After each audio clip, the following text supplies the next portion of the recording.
This is Erica Lopez. And Ty Dickinson from the University of Oklahoma Weather Lab with our weekly regional forecast starting on Friday, March 30th, 2018. Welcome back to another podcast. All of us here at OWL enjoyed our week off of spring break, but we are ready to get going again. And this one, we discuss our normal suite of last week 1 and week 2 outlooks and the drought monitor. Thanks for tuning in, and let's get started. Beginning with days 6 to 10, a large trough centered in northern Quebec, Canada will cause below normal heights over the south central and northeastern CONUS and lead to enhanced chances of below normal temperatures across these regions. Probabilities are in the 70s near the western Great Lakes. Above normal temperatures are favored for much of the western CONUS and Gulf Coast underneath near to above normal heights.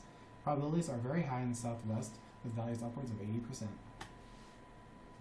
For precipitation for days 6 to 10, the potential of Gulf inflow and frontal boundaries lead to elevated chances of above normal precipitation for much of the eastern CONUS. Upslope flow results in elevated chances of above normal precipitation for the Rockies and the High Plains, except for the southern plains.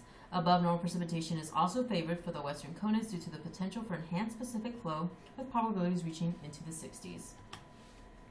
Moving to the week 2 period now, the overall mean circulation patterns are expected to be similar as before. The trough in northern Canada is expected to have moved slightly east, and probabilities stay tilted towards below normal near the Great Lakes and New England regions. Above normal probabilities are again favored throughout parts of the south and western CONUS. However, near normal temperature probabilities are increasingly enhanced throughout parts of the northwest. Precipitation-wise, above normal probabilities dominate the outlook. Enhanced probabilities of above normal precipitation are indicated for much of the central and eastern CONUS due to the surplus of moisture coming in from the Gulf of Mexico. Above normal precipitation chances are elevated for the western CONUS due to the potential for enhanced Pacific flow. Below normal precipitation probabilities are slightly enhanced for parts of the Great Lakes region and parts of southern western Texas.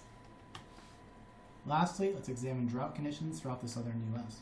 During the last 30 days, much of Texas, Oklahoma, and Louisiana were running 1 to 3 inches below normal, while Arkansas was as much as 5 inches above normal.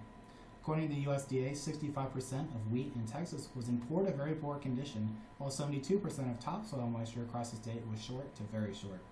Moderate and extreme drought was expanded in central and southern parts of southern Texas. Precipitation continues to miss western Oklahoma, where stream flows are now extremely low. As a result, extreme drought has been expanded.